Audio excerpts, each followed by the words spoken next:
ఓం శ్రీ గురుభ్యో నమ. ఓం శ్రీమాత్రే నమ. నవంబర్ 10వ తారీఖు నుండి 23వ తారీఖు రాత్రి 8:06 వరకు కూడా బుధగ్రహము వృశ్చిక రాశిలో వక్రస్థితిలో ఉంటాడు. ఈ వక్రస్థితిలో ఉన్న బుధగ్రహం వల్ల ద్వాదశ రాశుల వాళ్ళకి కొంతమందికి సుఫలితాలు, కొంతమందికి మిశ్రమైన ఫలితాలు, కొంతమందికి అశుభ ఫలితాలు జరిగే అవకాశం అనేది ఖచ్చితంగా ఉంటుంది. సాధారణంగా ఇవన్నీ కూడా గోచారీత్యా చెప్పబడే ఫలితాలు, జన్మ జాతకాన్ని అనగా బర్త్ చార్ట్ని అనుసరించే ఫలితాలు అనేవి కావు. వాళ్ళ రాశి దగ్గర నుంచి ఎవరైతే రాశి ఫలితాలు చూస్తుంటారో వాళ్ళ రాశి దగ్గర నుంచి ద్వితీయ, చతుర్థ, షష్టమ లాభస్థానంలో బుధుడు ఉంటే సుఫలితాన్ని ఇస్తాడు.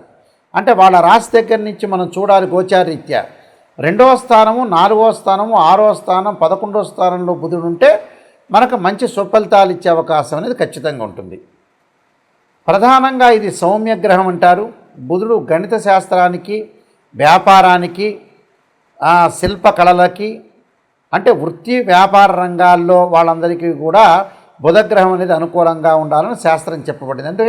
ఎందుకంటే బుధుడు యొక్క మనం కారకత్వాలను కూడా మనం పరిశీలన చేస్తే వ్యాపారం ఒకటి, అలానే గ్రంథ రచనలు, బిజినెస్ పరంగా ఎలా డెవలప్మెంట్ చెందాలి. బుధుడు బుద్ధి కారకుడు అంటాడు. అందువల్లే బుధారిష్టేతు సంప్రాప్తే బుధ పూజాంచకారయేత్ బుధ ధ్యానం ప్రోక్షామి బుద్ధి పీడోపశాంతే అంటారు. అంటే బ్రెయిన్ మెచ్యూరిటీ లెవెల్స్ పెరగటం ఒకటి, అలానే వ్యాపార రంగంలో కానీ, అంటే చిరు వ్యాపారం అనుకోవచ్చు, పెద్ద వ్యాపారాలు అనుకోవచ్చు, మధ్య రకమైన వ్యాపారాలు, అలానే కామర్స్ సబ్జెక్టు, అలానే గణిత శాస్త్రానికి సంబంధించిన విషయాలు, వివేకము, ఆలోచన, బుద్ధి, సమయస్ఫూర్తి, లౌకికము, ఇలాంటివన్నీ కూడా ఏర్పడేది ఏంటంటే బుధుడితోనే ఏర్పడతాయి. అంటే బుధుడి యొక్క కారకత్వాల్లో ఇలాంటివన్నీ కూడా మనకి ఉన్నాయి. అందువల్ల బుధుడు ఎలా ఉండబోతున్నాడు ద్వాదశ రాశుల యొక్క ఫలితాల్లో బుధుడు ఏదైతే నవంబర్ 10వ తారీఖు నుంచి 23వ తారీఖు వరకు రమారమి 13 రోజుల పాటు బుధగ్రహం అనేది ఏ విధంగా ఉందో మనం తెలుసుకొని మనం ఎలాంటి నిర్ణయాలు తీసుకోవాలి. వ్యాపార పరంగా అనుకోవచ్చు, అలానే చిరు వ్యాపారం అనుకోవచ్చు, పెద్ద పారిశ్రామికవేత్తలు అనుకోవచ్చు, అలానే మ్యాథ్స్ లెక్చరర్సు, కామర్సు, అలానే మన షేర్ మార్కెట్లు కానీ, బిజినెస్ పరంగా ఉండే డెవలప్మెంటు, ఫైనాన్షియల్ పరంగా ఉండే డెవలప్మెంటు, సమయస్ఫూర్తి, సరైన ప్రణాళికతోటి మనం ఏ విధంగా నడవబోతున్నాము, ఇలాంటివన్నీ కూడా మనకి అంటే ఒక లైఫ్లో మనం ప్రణాళికాబద్ధంగా వెళ్ళాలి, కొన్ని చూస్ చేసుకోవాలి. డెవలప్మెంట్ అనేది చాలా ఇంపార్టెంట్ కాబట్టి ఇవన్నీ కూడా ఒక వివేకంతో, అంటే సమయస్ఫూర్తి, అంటే మనం ఎంత కృషి చేసినా ఆవగిందంత అదృష్టం ఉండాలంటారు. అంటే ఆ సమయంలో చేసుకున్న నిర్ణయాలు కానీ, ఆ సమయంలో తీసుకుపోయే నిర్ణయాలు కానీ విశేషంగా మనకు లాభించే అవకాశాలు ఉండాలి. లాభం కలగాలి.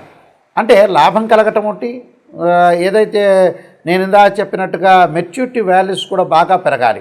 చాలామంది కూడా మెచ్యూరిటీ వాల్యూస్ పెరగవు. ఆ పెరగకపోవటానికి కారణం ఏంటంటే బుధుడు.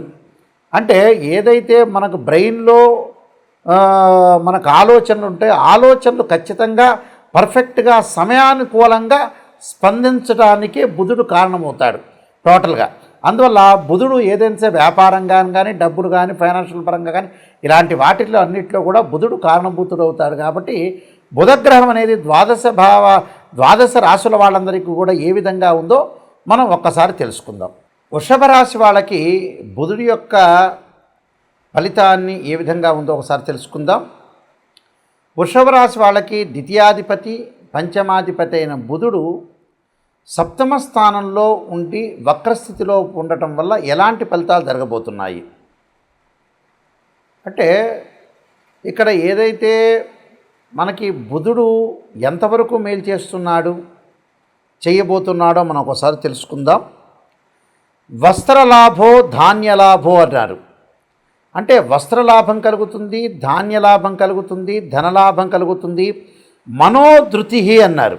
అంటే విద్యా వినోద సౌఖ్యంచ రిపురస్థానగతి అన్నారు. అంటే ఏదైతే మనకి ఇక్కడ వస్త్రలాభం కలుగుతుంది, ధాన్యలాభం కలుగుతుంది, ధనధాన్య లాభం కలుగుతుంది, అలానే మనోధైర్యం కలుగుతుంది, అలానే నిష్ణాతులైన వ్యక్తులతోటి కలయిక, ఒక విషయాన్ని పలు విషయాలు కూడా శాస్త్ర ప్రకారంగా చర్చించే అవకాశాలు ఎక్కువ ఉంటుంది. విద్యార్థులకు బుద్ధి కుశలత బాగా పెరుగుతుంది, సమయస్ఫూర్తి.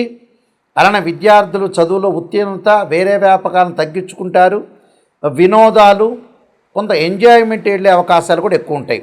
అంటే ప్రతి పనిని కూడా మనోధైర్యంతో ప్రారంభం చేయడం జరుగుతుంటుంది. మనోధైర్యమే కాదు, విజయాన్ని సాధించడం, విద్యావంతులు రీసెర్చ్ చేసే అవకాశాలు ఎక్కువ ఉంటాయి, పిహెచ్డి లాంటి పట్టాలు పొందే అవకాశాలు ఎక్కువ ఉంటాయి. అలానే నూతన వ్యాపార ప్రయత్నాలు కూడా అనుకూలించే అవకాశాలు ఎక్కువ ఉంటాయి. అయితే శరీర ఆరోగ్య విషయంలో కొద్దిగా అప్రమత్తంగా ఉండాలి. శరీరానికి సంబంధించిన అబ్డామెన్ సంబంధించిన విషయాల్లో కొంత నొప్పి కలిగే అవకాశాలు ఎక్కువ ఉంటాయి. కాబట్టి ఆరోగ్యపరంగా కొద్దిగా జాగ్రత్తగా ఉండాలని ఇంపార్టెంట్ ఇక్కడ. అంటే ప్రతిదీ కూడా లాభం కలిగే అవకాశాలు ఎక్కువగా ఉంటాయి. కానీ మనం ఏదైతే బుధుడు సంబంధించిన విషయాలు అన్నీ అనుకూలంగా ఉంటాయి. వృత్తి ఉద్యోగ రంగాల్లో విశేషమైన కృషి చేస్తారు, ఆలోచనలు బాగా పెరుగుతాయి, సమయస్ఫూర్తి బాగా పెరిగే అవకాశాలు ఎక్కువ ఉంటాయి. అయితే సమయస్ఫూర్తి అన్నీ కూడా అనుకూలంగా ఉండే అవకాశాలు ఉంటాయి. కాబట్టి కొద్దిగా ఆరోగ్యపరంగా పొత్తి కడుపు నొప్పులు కానీ అబ్డామిన్ సంబంధించిన విషయాల్లో కొద్దిగా జాగ్రత్తగా ఉండి ముందుకెళ్తే మనకు మంచి జరిగే అవకాశం ఖచ్చితంగా ఉంటుంది. నేను కొన్ని పరిహారాలు చెప్పబోతున్నా, ఆ పరిహారాలు మీరు పాటించండి, మీకు మంచి జరిగే అవకాశం ఖచ్చితంగా ఉంటుంది. ముఖ్యంగా ప్రధానంగా ఈ రాశి వాళ్ళందరూ కూడా బుధగ్రహం యొక్క మనకి అనుకూలత అనేది చాలా ముఖ్యం. అంటే బుధుడు బాగుంటే మనం అన్ని రంగాల్లో అభివృద్ధి చెందే అవకాశాలు ఎక్కువగా ఉంటాయి. అన్ని రంగాల్లో అభివృద్ధి చెందాలంటే బుధగ్రహానికి కొన్ని మరింత ఎక్కువ ఫలితాలు రావాలన్నా, బుధుడు బాగుండాలన్నా కూడా కొన్ని ప్రత్యేకంగా రెమెడీస్ అనేవి మనకు వేదంలో చెప్పబడ్డాయి. ఆ వేదంలో చెప్పబడే రెమెడీస్లో ముఖ్యంగా మనకి వ్యాపార రంగంలో ఆర్థిక పరంగా కొన్ని సమస్యలు వస్తున్నాయంటే ఖచ్చితంగా బుధుడికి అధిదేవత, ప్రత్యదేవత, అధిష్టాన దేవత, అంతరిక్ష దేవతలు ఉంటాయి. ప్రతి గ్రహానికి అధిదేవత ఉంటుంది, ప్రత్యదేవత ఉంటుంది, అధిష్టాన దేవతలు ఉంటాయి, అంతరిక్ష దేవతలు కూడా ఉంటాయి. అయితే బుధుడికి మనం ప్రత్యేకంగా రెమెడీస్లో ముఖ్యంగా వ్యాపార పరంగా కానీ ధనపరంగా కానీ అభివృద్ధి చెందాలి అంటే ఖచ్చితంగా విష్ణు సహస్రనామం పాలన చేయాలి. ఓం నమో నారాయణాయ నమః అనే అష్టాక్షరి మంత్రాన్ని కూడా చదువుకోవాలి. అంటే విష్ణుమూర్తి యొక్క ఆరాధన చేయటం చాలా మంచిది. అలానే బుధవారం రోజున ప్రత్యేకంగా నవగ్రహాల యొక్క ప్రదర్శన చేయటం, బుధుడికి ప్రీతికరమైన పెసలు దానం చేయటం, అలానే ఏదైనా సరే పెసరపప్పుతో చేసిన వంటకాన్ని ఏదైనా మనకు దగ్గరలో ఉన్న దేవాలయంలోకి ఇచ్చి ప్రధాన అర్చకులకి ఇచ్చిన తర్వాత భక్తులందరికీ కూడా వితరణ చేయాలి.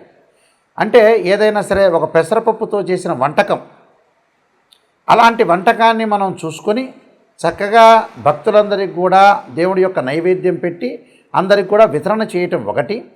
బుధవారం రోజున ముఖ్యంగా పెసలు దానం చేయాలి.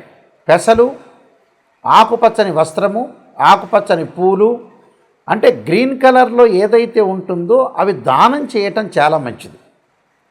చేయటం వల్ల బుధుడి యొక్క దోషం పోయే అవకాశం అనేది ఖచ్చితంగా ఉంటుంది. అలానే మనకి బుధుడికి సంబంధించిన కొన్ని నక్షత్రాలు ఉంటాయి. ఆ నక్షత్రాల్లో కూడా మనం దానం చేయొచ్చు.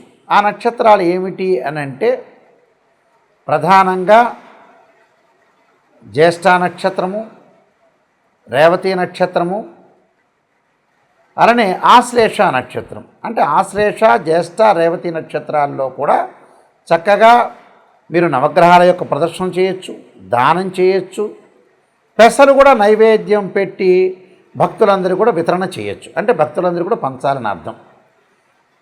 బుధుడికి ప్రత్యేకంగా నేను చెప్పిన నక్షత్రాల్లో కానీ బుధవారంలో కానీ, ఇంకా బుధవారం ఆశ్లేష కానీ, బుధవారం రేవతి కానీ, బుధవారం జ్యేష్ఠ నక్షత్రం కానీ కలిసి వస్తే ఆ రోజున బుధుడికి అభిషేకం చేయటం చాలా మంచిది.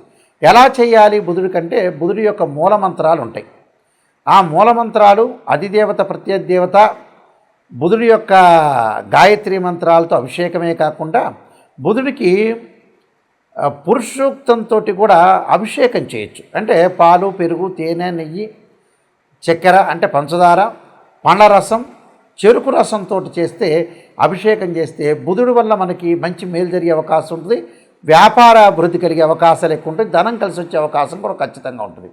అదే రోజున బుధవారం ఆశ్లేష జ్యేష్ఠ రేవతి నక్షత్రం రోజున మీరు ఇంటి దగ్గర ఒక మంత్రాన్ని చదువుకోవటం చాలా మంచిది. ఆ మంత్రం ఏమిటి అని అంటే ఓం నమో నారాయణాయ నమః అనే మంత్రంతో పాటు ఓం యక్షాయ కుబేరాయ వైశ్రవణాయ ధనధాన్యాధిపతే ధనం ధాన్యం సమృద్ధిమే దేహిమే దాపై స్వాహ అనే మంత్రాన్ని కూడా కుబేర మంత్రాన్ని చదవటం వల్ల కూడా మీకు మంచి జరిగే అవకాశం అనేది ఖచ్చితంగా ఉంటుంది.